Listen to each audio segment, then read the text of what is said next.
Korupsi sudah menjadi masalah terbesar di negara kita Indonesia yang membutuhkan tindakan yang segera.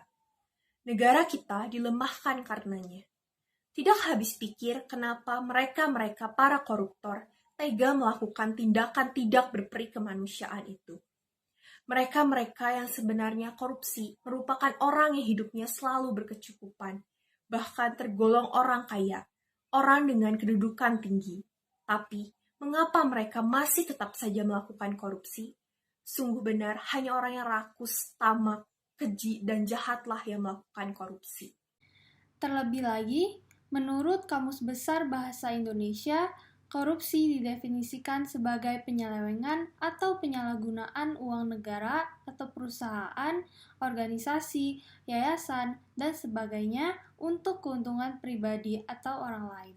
Selain itu, pengertian korupsi dapat diperlihatkan melalui unsur-unsur seperti perbuatan melawan hukum, penyalahgunaan kewenangan, menyalahgunakan kesempatan, memperkaya diri sendiri, orang lain, dan korporasi milik sendiri, dan merugikan keuangan negara atau perekonomian negara. Berdasarkan data dari Indonesia Corruption Watch pada tahun 2020, total kerugian akibat tindak pidana korupsi mencapai 56,7 triliun, naik 4 kali lipat dibanding tahun 2019 yang sekitar 12 triliun rupiah. Dampak korupsi. Yang pertama, korupsi menghambat pertumbuhan ekonomi dan mempengaruhi operasi bisnis, lapangan kerja, dan investasi. Yang kedua, korupsi juga mengurangi pendapatan pajak dan efektivitas berbagai program bantuan keuangan.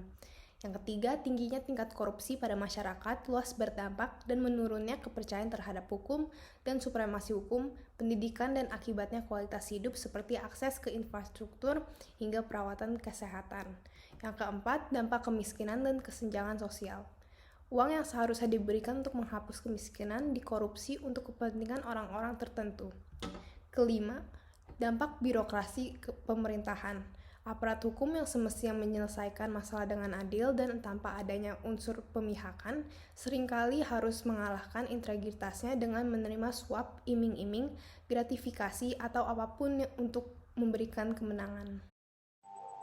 Dampak politik dan demokrasi konstituen didapatkan dan berjalan karena adanya suap yang diberikan oleh calon-calon pemimpin partai, bukan karena simpati atau percaya terhadap kemampuan dan kepemimpinannya. Yang ketujuh, dampak terhadap penegakan hukum, menghambat berjalannya fungsi pemerintahan sebagai pengampu kebijakan negara, diantaranya menghambat peran negara dalam peraturan alokasi dan menghambat negara melakukan pemerataan akses dari aset dan aset. Dampak terhadap pertahanan, yaitu diantaranya melemahkan alutsista dan SDM karena anggaran hankam menguap sia-sia. Berimbas pada mahalnya harga jasa dan pelayanan publik karena harga yang ditetapkan harus dapat menutupi kerugian pelaku ekonomi. Akibatnya besarnya modal yang dilakukan karena penyelewangan yang mengarah ke tindak korupsi. Dampak pada lingkungan, yaitu menurunnya kualitas lingkungan akibat yang dihasilkan oleh perusakan alam ini sangat merugikan khususnya bagi kualitas lingkungan itu sendiri. Dari kasus illegal logging saja disinyalir kerugian negara yang terjadi sampai 30-42 triliun rupiah per tahun. Ada berbagai solusi yang dapat kita lakukan untuk mencegah terjadinya tindakan korupsi. Yang pertama, dengan memberikan hukuman yang berat kepada pelaku tindakan korupsi agar dapat memunculkan efek jerah bagi mereka, seperti hukuman pidana penjara atau hukuman denda uang senilai dengan uang yang mereka korupsi. Hal ini bisa menjadi pelajaran bagi semua orang, terutama pelaku tindakan korupsi, agar tidak melakukan hal seperti itu lagi. Yang kedua, dengan membangun pendidikan moral sejak usia dini. Dengan pendidikan moral ini, maka setiap pribadi tidak akan mudah tergiur dengan praktik tindakan korupsi.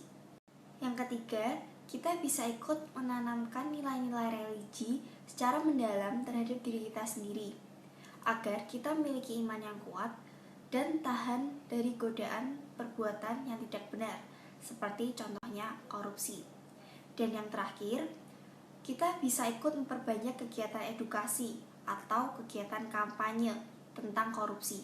Hal ini bertujuan untuk meningkatkan kesadaran masyarakat mengenai dampak yang ditimbulkan dari korupsi.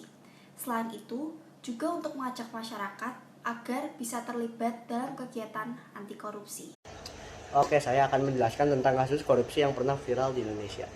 Yang pertama itu jadi terdapat 1146 korupsi yang terjadi di sepanjang tahun 2004 sampai 2021 ini.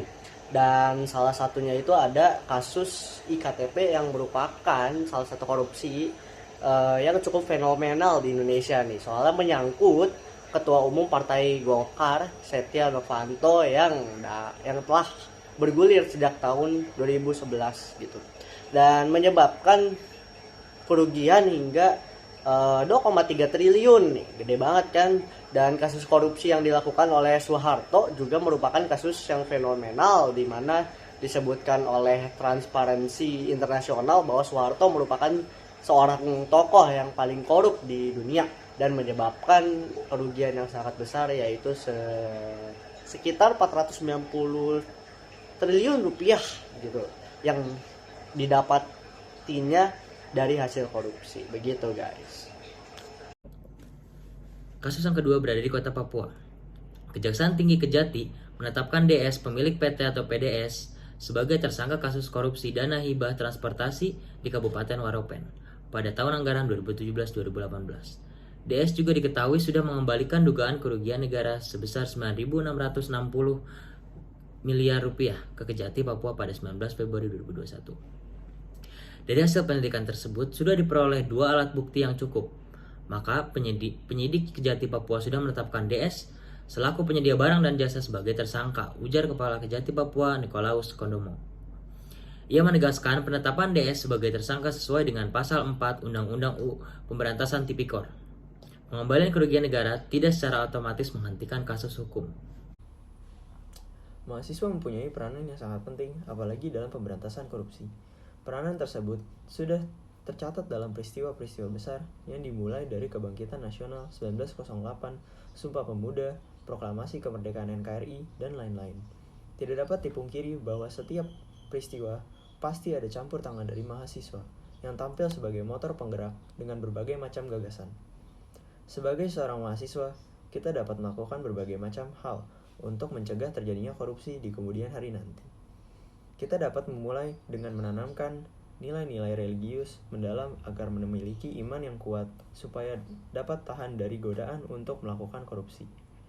Kita juga bisa mulai dengan melakukan social campaign di media sosial kita untuk menekan korupsi dan mendukung berhentinya korupsi. Kita juga bisa memberi edukasi terhadap adik-adik kita agar tertanam sikap yang melawan korupsi dari kecil. Kita sebagai mahasiswa juga bisa melakukan kritik terhadap peraturan yang tidak adil dan tidak memihak kepada masyarakat. Sebagai penutup, saya akan mengambil beberapa kesimpulan penting. Walaupun negara kita memiliki KPK atau Komisi Pemberantas Korupsi yang dengan berani memberantas seluruh korupsi yang sedang terjadi di Indonesia, kita sebagai generasi muda pula harus mencoba untuk mencegah dan menghindari korupsi yang akan terjadi di masa yang mendatang. Bagaimana caranya? Jujur adalah kuncinya. Mulai dari kejujuran-kejujuran kecil seperti tidak mencontek, karena dari kebohongan kecil itulah bisa saja berembas ke kebohongan-kebohongan besar lainnya dan berujung pada korupsi. Oleh karena itu, hal terkecil dan hal yang paling sederhana yang dapat kita sebagai generasi muda lakukan adalah untuk jujur. Bertindak dan berbicara jujur akan membantu kita untuk memelihara negara kita dari bahaya korupsi. Mulailah dari diri kita dengan berkata jujur dan bertindak amanah. Korupsi harus mati, Indonesia harus bebas dari korupsi. Sekian, terima kasih.